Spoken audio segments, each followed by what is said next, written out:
Olha, no mundo exponencial de hoje, é impossível você abrir mão de tecnologias. E aí, quando a gente fala de tecnologias ligadas à medicina, a gente tem que pensar nas tecnologias aliadas. O que tem de camada na tecnologia que pode significar, numa mesa de cirurgia, no hospital, nas vidas humanas, mais recursos, menos invasão do nosso corpo, menos risco e mais segurança para o paciente. E isso é um caminho sem volta. Eu reputo que a medicina, ela foi a que começou a escalar mais rápido todos os recursos ligados à tecnologia. E nós temos aqui no nosso estado Piauí, eu tenho certeza que você aí no seu estado tem, mas nós gostaríamos de apresentá-lo melhor para você que nos assiste em outro estado e que não conhece porventura, o Dr. Auros Dourado, que tem uma vida dedicada a isso. Ele começou com medicina aqui no estado do Piauí, mas foi para vários estados, vários países, fez residência, se descobriu dentro dessa jornada de formação com tantos estudos, um urologista, mas não parou por aí. Tanto que hoje ele tem uma empresa de tecnologia que é aliado ao que ele faz hoje na medicina, que é a DocDo, uma empresa que oferta para médicos tecnologias aliadas a cirurgias e à medicina, como a gente falou. Então, é muito bom a gente falar sobre isso, porque eu acho que é um assunto atualizado, é um assunto que a gente precisa falar mais, porque a gente precisa cobrar mais desses ecossistemas que se atualizem, porque isso é sobre as nossas vidas também. Doutor Auros, muito obrigada. Fazia tempo que você não voltava aos estúdios do Falando Nisso, eu acho que nessa temporada é a sua primeira entrevista, né? Eu que agradeço, Maia, o convite. Para mim sempre é um prazer estar aqui com você e tendo essa conversa realmente muito agradável, como sempre. Como foi a sua chegada na tecnologia? Porque, assim, como urologista, você pode até fazer uma breve apresentação de como você chegou na urologia e, chegando lá, como médico, qual foi a necessidade que você tinha que fez você se interessar por tecnologia e hoje atuar nas duas áreas? É uma pergunta bem interessante, na verdade, porque a urologia, tradicionalmente, é uma das disciplinas dentro da medicina que mais se beneficiou com a tecnologia. Eu vou te dar um exemplo. Imagina uma pedra na bexiga, que é uma coisa simples, que hoje é muito fácil de resolver. No passado, o que você fazia? Tinha que abrir o paciente, tinha que abrir, às vezes até abrir o reto, quando não tinha anestesia, para poder chegar na bexiga. E o que foi o primeiro desenvolvimento? Criar novas câmeras, novas óticas, às vezes bem fininhas, que chegavam na bexiga. Aí a gente começou a chegar na bexiga, depois chegar no ureter, e agora, para chegar no rim sem precisar cortá-lo, a gente começou a desenvolver câmeras que faziam essa flexão. Então, chegar na urologia já está muito próximo da tecnologia. Eu vou te dar outro exemplo. Uma pedra no rim, que nós precisávamos abrir no passado, um dos primeiros tratamentos eram ondas de choque. O que era isso? Eram ondas sonoras que você colocava no paciente e aquela onda sonora emitia uma onda que iria quebrar a pedra. E como é que eu cheguei hoje, que foi essa sua pergunta? Na verdade, qual foi a necessidade? Foi bem interessante essa história, porque um amigo me ligou e disse: Auros, eu estou com uma paciente com câncer no rim, que a gente precisa preservar o rim dela. Eu falei, claro, me manda, sem ver a tomografia, sem ver nada. Eu falei, óbvio que a gente faz, manda para a gente que a gente vai tentar resolver. E quando chegou, era um daqueles casos, na época, para mim, impossível. Era um tumor bem grande, bem no centro do rim, que, sem dúvida alguma, na época, todo mundo tinha que tirar. É um desafio grande. E aí que a gente realmente, a necessidade surgiu, que a gente para pensar como que nós vamos contornar essa situação. E na época eu tinha dois grandes amigos, um é um Bruno, que é radiologista em São Paulo, ele já trabalhava com impressão 3D, e o outro era o Alexandre Tostenko, que tinha acabado de sair num programa da Fátima Bernardes. Hoje, inclusive, ele é professor da universidade nos Estados Unidos. E ele tratava fobia com realidade virtual. O pai dele era psiquiatra, então ele já tinha um trabalho disso. E eu pensei, cara, na urologia a gente não fez nada ainda. Então eu peguei o conhecimento de um do outro com o meu e eu tive a ideia de começar a fazer esse planejamento realmente virtual e impresso. Nós somos o primeiro do mundo a somar todas as fases da tomografia numa única imagem. Começamos a imprimir realmente. Depois, que avanço, né?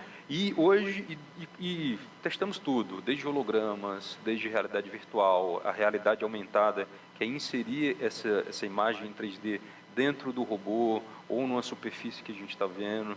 E depois de tudo isso, que eu tinha todas essas reconstruções, tinha tudo isso na minha mão, veio a pergunta: como é que eu posso disponibilizar isso para mais pacientes e para mais médicos? E que foi aí que a gente criou a empresa DocDo para fazer isso de uma forma meio que automatizada e realmente inovamos, fomos um dos primeiros do mundo e hoje a empresa tem vários casos feitos na Europa, Estados Unidos, América Latina.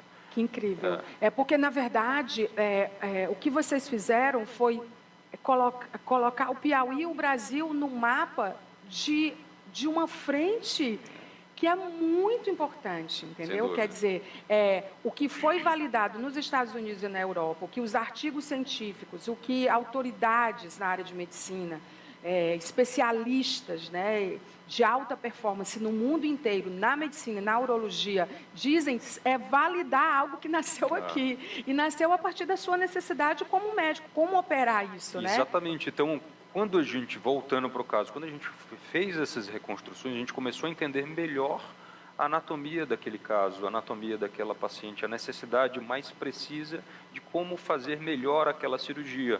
E no final a gente executou, não só planejou, eu operei a paciente, a gente preservou completamente o rim da paciente, tirando só um tumor, que para mim, sem aquele planejamento, teria sido impossível. E que é como se fosse, é uma evolução do que a gente já tem, que é muito bom na medicina. Sim. E que ficou melhor ainda. Sim.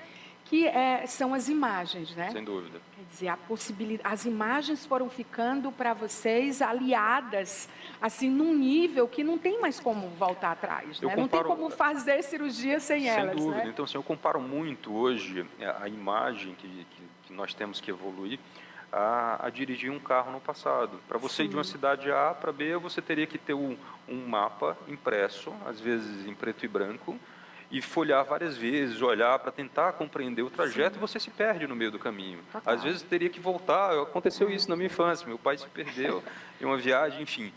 Quem dirige hoje sem um GPS? Ninguém. Então, na medicina também da mesma forma, cirurgias complexas, né, necessitam de um planejamento complexo, um planejamento mais dedicado. Então, fazer uma cirurgia hoje com uma tomografia impressa, eu acho, não vou dizer um crime, mas assim, tem como melhorar muito, porque uma imagem impressa em 2 dimensões, em preto e branco, e às vezes você precisa de várias fases.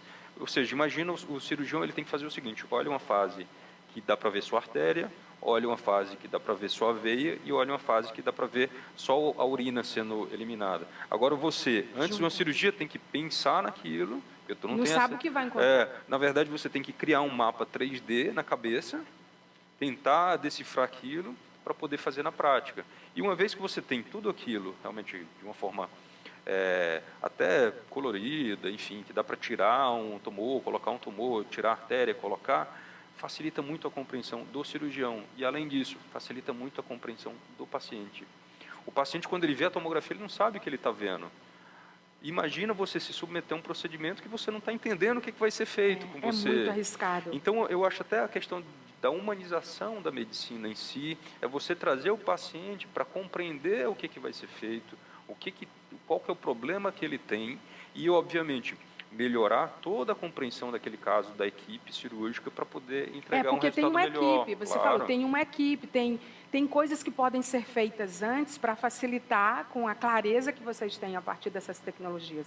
Tem várias perguntas, você falando aí, uma delas, você citou robótica, 3D, holograma, realidade aumentada, realidade virtual. Qual é a página que a gente está hoje? É tudo junto ou o que se mostra mais eficiente? Não, na verdade, assim, todas as tecnologias, o objetivo não é excluir. Elas se somam dependendo do caso. Dependendo do caso. Por exemplo, hoje, se você tiver uma plataforma robótica, com esse planejamento, aí é possível, dentro da plataforma robótica, jogar esse planejamento virtual, que é o que seria a realidade aumentada. Eu posso só ver essa imagem, ou eu posso simplesmente sobrepor a anatomia do paciente. Sim. Ou seja, eu tenho um rim e vou colocar uma imagem em cima daquele rim translúcida, para guiar onde que está a artéria. Depende da plataforma que você tem disponível. Outro exemplo, nessa própria plataforma robótica, eu posso colocar um braço com ultrassom. Aí eu acrescento o dado do ultrassom. Eu posso apertar um botão e a ótica que eu estou vendo realmente aqui, como se fosse começa a ver imagens em infravermelho. Eu posso colocar um corante especial que tem uma fluorescência.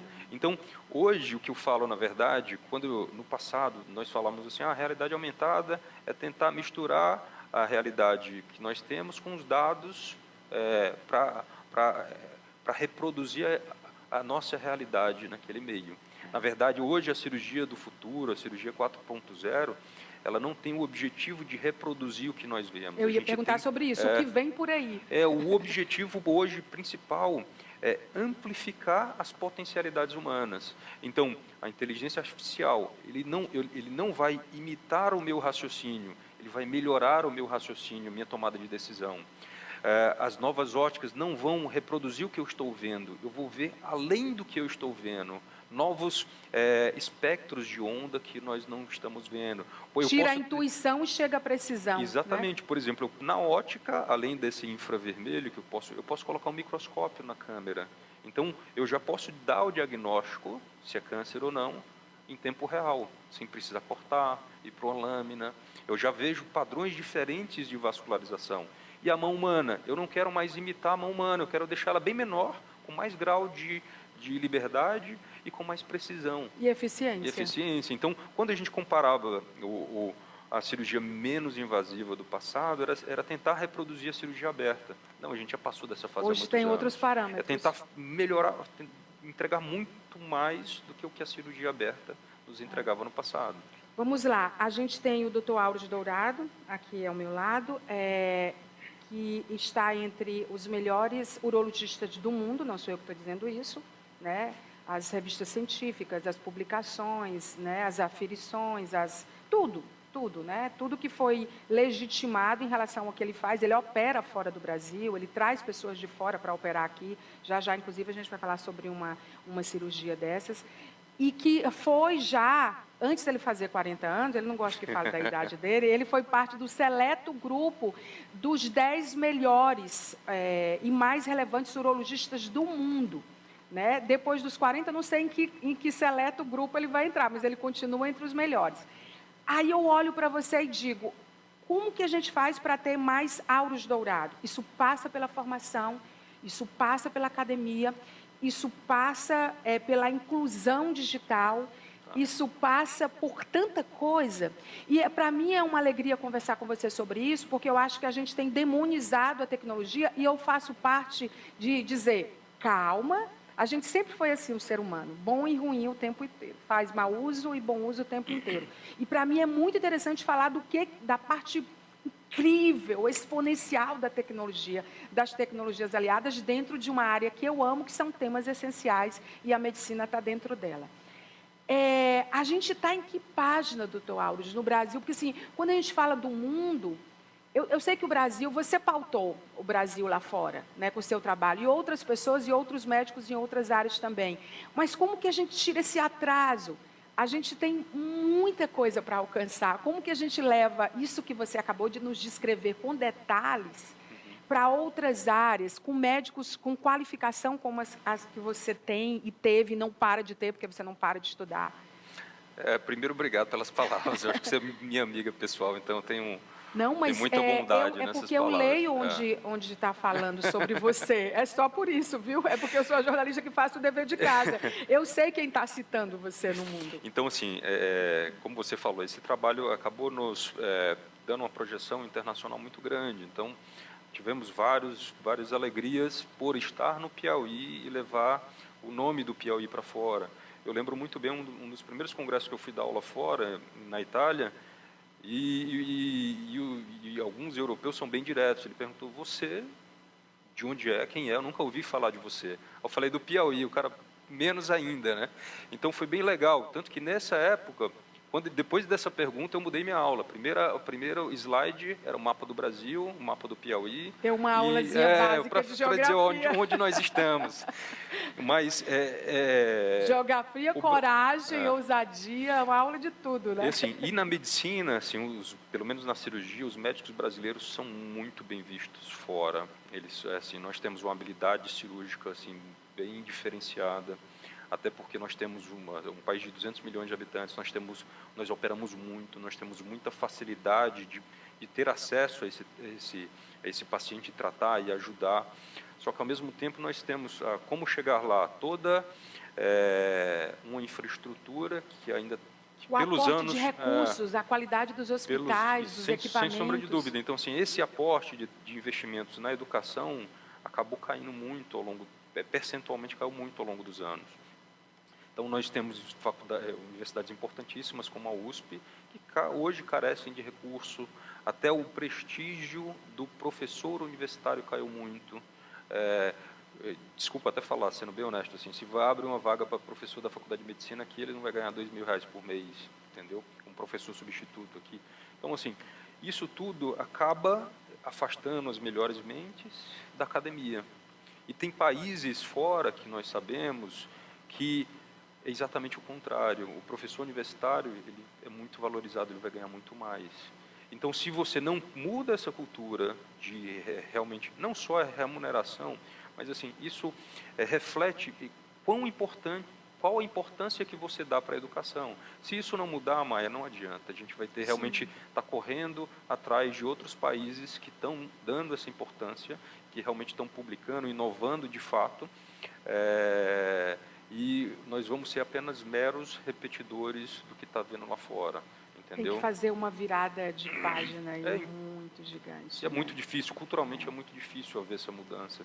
Exige muitas coisas que é difícil falar um pouco disso. É mudar muita coisa, são muitos ecossistemas envolvidos, né, em torno da saúde, é muita coisa, é a indústria, é o governo, é a política pública, é recurso, é formação, é faculdade, é oportunidade, é tecnologia, né? Por isso, assim, que as grandes mentes ainda estão na iniciativa privada aqui no Brasil.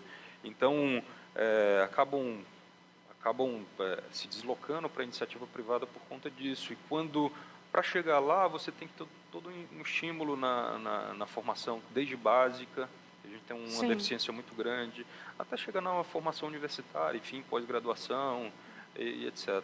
Eu mudei um pouco a minha opinião agora recente em relação a artigos, né? Porque eu vi que, por exemplo, eu sempre gostei de artigos científicos publicados, apesar de que eu sempre ficava assim, é o artigo, mas eu acho que no Brasil demorou muito para a universidade, as academias serem demandadas pelo mercado, né, como já acontece nos Estados Unidos, na Europa, enfim. E eu achava que, quando eu via a questão dos nossos artigos no Brasil, eu ficava dizendo, mas pouca gente tem acesso, né? Porque agora que a gente está abrindo essa caixinha da ciência, né? Que não é uma caixinha, é uma caixona. E eu vi que um dos motivos do Brasil está entre as 50... as 50 causas, 50 motivos da ciência estar em evidência, foi o fato da quantidade de artigos publicados pela USP, pela Unicamp, e que deram visibilidade à ciência. Mas assim, também a gente tem que criticar como é que é publicado, o que vai ser utilizado essa publicação. Exato. Porque qual que é o nosso defeito ainda, que ainda falta, assim, ao meu ver? Aquele artigo, na grande maioria das vezes, tem que ter uma aplicação prática. Muitos não têm. Os seus artigos têm essa aplicação. Você já publicou muito fora, né? Buscou uma aplicação prática. Então, assim, ou gerar patentes, tá? Ou gerar registros registros de software, porque a universidade, ela tem aportes de quem? Da população.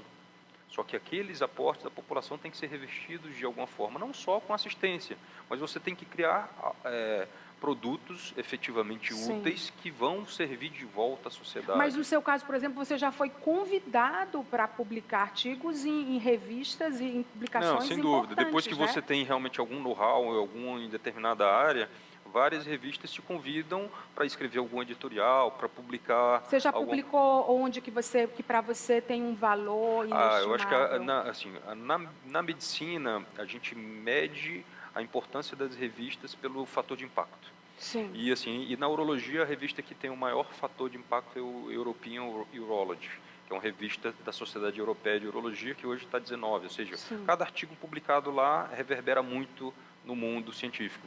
E nós conseguimos ser capa do European Urology, com um trabalho nosso, e depois disso, esse mesmo artigo ganhou o prêmio do melhor artigo do ano em 2019, como o melhor artigo do ano naquela categoria, enfim. Então, assim, realmente foi para mim, isso é um divisor de águas, porque nem todo mundo consegue, assim, até publicar lá, imagina ser capa da revista, enfim, E quer dizer muita coisa, Quer né? dizer muita coisa. Quer dizer muita coisa para você, para a medicina, para o E é Piauí, para o engraçado, Brasil.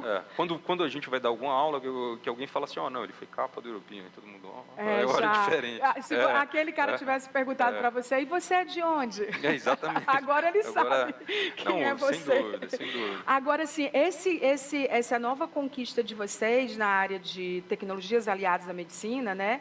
Com nomes importantes da robótica mundial, nessa publicação super importante, que foi um artigo de excelência, inclusive reconhecido por duas autoridades, né, que é o Dr. Vipul Patel e o Dr. Bernardo Rocco, que foi importante para a avaliação da ferramenta de planejamento 3D de vocês. Queria que você falasse um pouco sobre isso. Esse estudo é muito... Porque isso é bem recente, esse né? Estudo, é de agora, foi publicado né? no mês passado, Sim. esse mês. Esse estudo é muito legal, porque, na verdade, o que é ele? Foram enviados, isso um grupo terceiro, não fui eu que enviei, a Universidade de Milão, que fez isso, criou um questionário para avaliar se aquilo que a gente criou, qual que era o impacto em vários urologistas. De impacto isso, da então, ferramenta assim, de vocês. Então, eles mandaram questionários para 100 urologistas do mundo, incluindo Estados Unidos, Egito, Itália, Brasil, Portugal, enfim, vários países do mundo, de médicos que usam nossa plataforma no dia a dia para dizer quão útil é. Realmente serve para alguma coisa? Traduzindo, isso serve para alguma coisa? E o que é interessante, que 77% dos médicos que responderam o questionário, eles disseram que impactou muito no dia a dia, na cirurgia de tumor renal. Né? Então, esse planejamento realmente muda, especialmente para casos difíceis, muda muito. O que a gente está falando, gente, vocês lembram que eu abri aqui falando o que significa isso num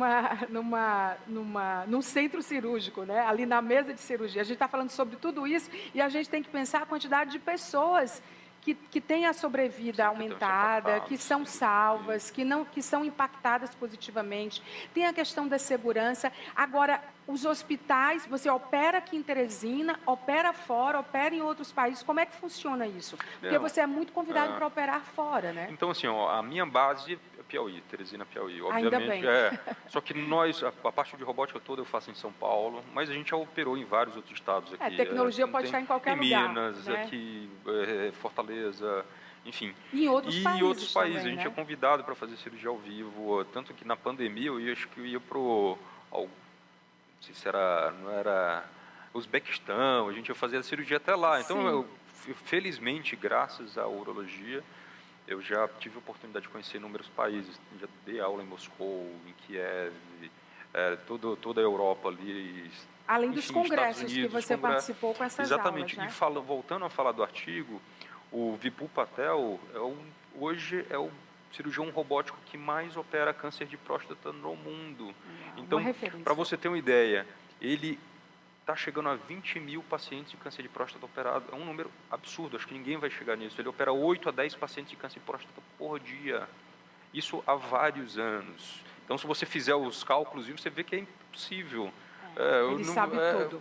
Então, ele começou muito antes. E o Rocco também é um dos caras que mudou a cirurgia de próstata com alguns detalhes anatômicos. Então, realmente, estar ao lado de pessoas como essa é um motivo de orgulho absurdo. Eu imagino. Por que o nome desse robô é Hugo, robô cirúrgico Hugo? Não, são novos robôs. Então, assim, isso que é legal. Queria falar sobre isso, porque eu queria falar, ainda vai dar tempo, vou correr, sobre o robô Hugo, sobre inteligência artificial, sobre uma pergunta aleatória, curiosidade de jornalista. A gente está tratando agora do quântico, né? Então, o quântico chegou, a computação quântica, realmente para mudar tudo. Isso afeta ou é viagem minha de alguma forma a medicina para o bem ou para o mal? Então, vamos começar pelo Hugo. Pronto, então assim, o robô mais testado no mercado é o Da Vinci. Ele já tem mais de 20 anos.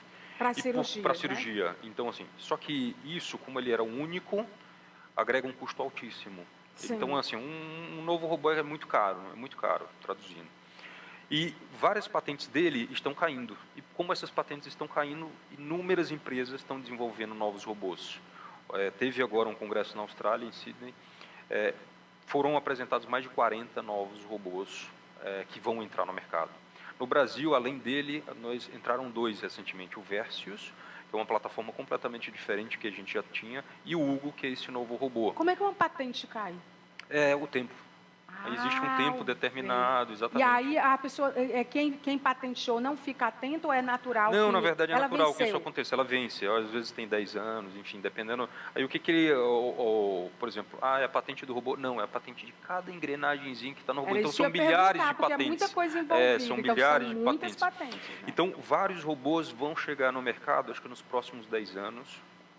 Parecidos com o tradicional e muitos que vão ser disruptivos, que não serão tão parecidos com o tradicional. Por causa da inteligência artificial também? Por conta de tudo, assim, pesquisa, inteligência artificial. Imagina que hoje o robô que nós temos, na verdade, e isso é até uma confusão que o paciente faz, ele acha que o robô que vai operar. Não. O robô que nós temos hoje é uma plataforma que chama Master Slave, é uma plataforma escrava. Ela vai fazer apenas o que eu fizer. Então ela imita o meu movimento, dá uma melhorada, diminui tremor, diminui uma série de coisas, mas se eu mandar ela cortar no lugar errado, ela vai cortar no lugar errado. Então o paciente vai ter um dano dependendo, totalmente dependente do cirurgião. E a inteligência artificial vai entrar nisso aí, porque nós já temos algoritmos, programas que identificam onde o cirurgião não deve cortar, que ele identifica por onde o cirurgião vai. Agora imagina daqui a 20, 30 anos, o robô vai fazer isso automaticamente. Entendeu? Incrível. A robótica, na verdade, é a evidência do futuro. E isso utilizando a inteligência artificial. Você vai pegar vários dados, vai tratar aqueles dados e o robô vai tomar uma decisão do que fazer. Só que, assim, felizmente, na cirurgia talvez seja a última fronteira. Mas, na prática, hoje, várias áreas da medicina já estão sendo impactadas. Por exemplo, o que for padrão de imagem já está sendo impactado muito. A radiologia. Os algoritmos já conseguem identificar os padrões, é aquela tomografia normal ou não, aquela tomografia tem um achado. Hoje nós estamos numa fase que eles conseguem triar rapidamente. Aquilo é normal, isso facilita e já ganha tempo, mas já com vários softwares estão sendo lançados que conseguem dar diagnósticos precisos. Por exemplo, um eletrocardiograma, não tem sentido você olhar aquilo. Não, aquilo é um padrão eletrocardiográfico. Então, aquilo já tem máquinas que dão laudo automaticamente. Sem precisar de cheque, né? Exatamente, sem precisar de nada. Você faz até laudando em outro local do Brasil. Não precisa validar, não precisa de um médico, né? Outra coisa, a patologia, que são padrões de imagem também. Aquilo você já tem vários softwares que vão, aos poucos, diminuindo a necessidade do médico. Óbvio que isso, até eliminar completamente, vai demorar eu não sei dizer muito tempo, porque eu tenho medo, que é tudo exponencial, é tudo muito rápido. É impossível de prever. Por exemplo, eu gosto muito de falar, 18 anos eu estava na faculdade. Para eu estudar, para pegar um artigo, eu tinha que ligar para a BIREM, que era uma biblioteca em São Paulo, eles tiravam a xerox, mandavam para o correio, aí que eu ia ler um artigo. Hoje você bota no Google, assim, até no falecido... Twitter, né? Sim. Ele já na hora que no X, né? Ainda está aí, né? Na hora que o artigo sai, eu já recebo um aviso no meu celular que o artigo saiu. Você já tem quanto tempo de urologista? Urologia, eu acho que foi desde 2011. Tá tem 12. Não, cirurgia, quando você entra na residência, já começa a operar. Isso desde 2006. Então eu já tenho o quê? 16 anos. Mas em 16 anos você já tô na publicou cirurgia. E foi convidado. As principais publicações realmente de grande impacto começaram em 2015. Imagina, com menos de 20 anos, você já pautou o Piauí e o Brasil num mapa das tecnologias aliadas à medicina ligadas à urologia, né? No mundo, né? Quer dizer assim, você não... Então, YouTube, a gente aprende muito pelo YouTube. Várias cirurgias, antigamente você tinha que viajar para ir para outro país para ver um expert fazendo. Hoje você liga o YouTube e você vê todos do mundo, os principais ali no YouTube. É muito legal. E na verdade eu acho que a tecnologia, acho assim, que há casos e há casos. Cada vez mais vão ser as inteligências humanas, né?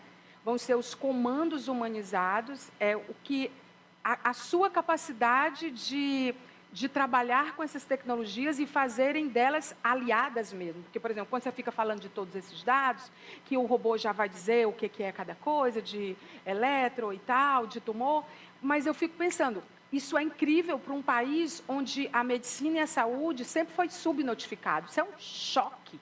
Na verdade, isso é uma explosão, entendeu? Porque nós ainda somos muito subnotificados. Por isso que eu digo assim, tem uma parte que vai ser rápida e tem outra parte que vai demorar um pouco, você acha? Sem sombra de dúvida. Assim, hoje a gente ainda está brigando para eliminar pólio, para ter saneamento básico. Então, assim, tem muita coisa que a tecnologia... As primeiras coisas não estão sendo feitas, né? A tecnologia, assim, e o que é ruim disso é porque tudo que é tecnologia é caro. Então, primeiro você consegue beneficiar uma pequena Uma cirurgia parcela... dessa o SUS não paga. Não, mas tem locais no Brasil que o SUS faz, mas não porque o SUS pague, porque existem projetos de pesquisa que conseguem fundos de financiamento que estão por trás. E também tem locais, quanto mais rico o local, você tem bilionários, o que eles fazem? Compram um robô para dar para o hospital X e financiam aquilo. E isso os Estados Unidos faz muito bem. Ex-alunos de Harvard, de grandes universidades, acabam, que realmente foram muito bem sucedidos na vida, acabam financiando. Então a educação volta.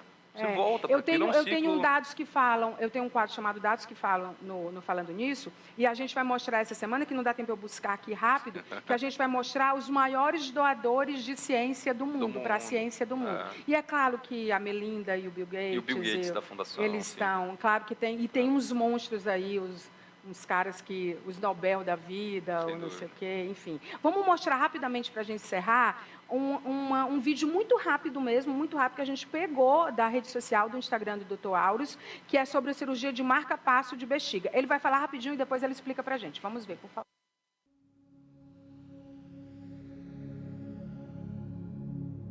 Hoje nós tratamos uma paciente com perdas urinárias severas que não responde à medicação oral. Então esses pacientes precisam usar fralda, precisam usar dispositivos que atrapalham muito a qualidade de vida no dia a dia. Às vezes limitando suas atividades diárias e até atividades sociais. Vi a Teresina fazer um procedimento que é um implante de um marca-passo de bexiga. Um tratamento que visa melhorar o funcionamento da bexiga em pessoas que têm bexiga hiperativa, incontinência urinária. Hoje tivemos a felicidade de tratar uma paciente de 82 anos e fazer o primeiro procedimento para esse fim aqui em Teresina. O procedimento foi super tranquilo, sem intercorrência alguma, e a nossa expectativa é que a gente consiga ajudar de fato essa paciente a melhorar a qualidade de vida de uma forma definitiva. Operou com você? Luiz Rios. Luiz Rios é um médico do Einstein, coordenador também do programa de residência do Hospital do Servidor Estadual em São Paulo. É um dos maiores especialistas, não só do Brasil, do mundo, sobre esse tema, que é de disfunções miccionais, é o controle da urina do paciente, entendeu? Então, imagina que nós só damos valor quando a gente perde. Imagina, urinar é uma coisa que a gente faz 5, 6, 7 vezes no dia, a gente nem percebe, é uma coisa tão automática. Agora, imagina se você está com muita dor na urina, ou então se você está perdendo... Eu nunca tinha ouvido falar, marca-passo de bexiga. Exatamente. Então, essa paciente, a bexiga dela contrai involuntariamente. É muito comum, às vezes, tem pacientes que têm problemas neurológicos. Todos os pacientes que têm algum trauma da coluna, que têm alguma dificuldade paraplégica, ele tem uma bexiga que funciona diferente da nossa. E que a gente chama de bexiga hiperativa. Ela contrai antes da hora. Imagina você estar aqui e, de repente, você perde xixi, começa a urinar e não consegue parar involuntariamente. Isso te causa uma limitação social muito grande. Total. Tem que usar fralda, odor desagradável, você não consegue realmente, às vezes, tem até vergonha de fazer algumas atividades. E realmente é a primeira vez que foi colocado aqui no Piauí. Pois é, eu ia perguntar, é a primeira cirurgia no Piauí desse marca-passo de já existe já há bastante tempo. Por isso que ele veio, né? Por isso que ele veio. Então, nós colocamos um eletrodo na coluna do paciente. Então, a gente funciona para encontrar exatamente a terminação nervosa. E esse eletrodo, que é a tecnologia, está ligado a um gerador que gera impulsos que vai ajudar a controlar essas contrações. É muito legal. Também serve por exemplo, para quem tem constipação crônica. Então, a proctologia também utiliza isso para regular também o hábito intestinal. Qual é a camada de tecnologia disso? Isso é bem, já existe, eu vou ser bem honesto, já existe desde a década de 80. Só que comercialmente aqui no Brasil deve ter 10 anos apenas. Que atraso. E a gente chegou agora, a primeira vez que a gente que é realmente... Mas até chegar lá no lugar certo, eu imagino que as imagens, de novo... Não, são muito né? boas. É isso Aí que eu tem estava falando. A muito gente vê em toda a É, escopia, sim. navegação, tem um neurofisiologista para ficar, ele punciona o músculo para saber como é que está sendo o estímulo de cada coisa. É bem enfim. legal. A entrevista foi longa, eu acho que bateu todos os recordes. Já vamos para o Guinness Book, mas eu só vou registrar no Guinness Book da maior entrevista do Falando Nisso se o Dr. Auro me der as milhas dele.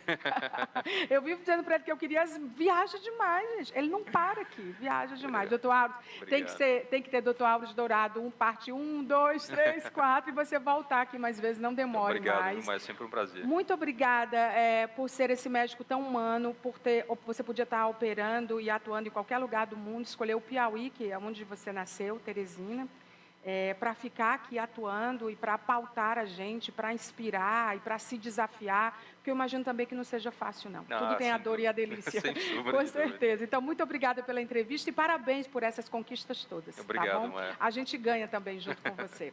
Eu vou para um breve intervalo comercial, porque eu estou atrasadíssima. Eu volto em instantes, não saia daí, até já.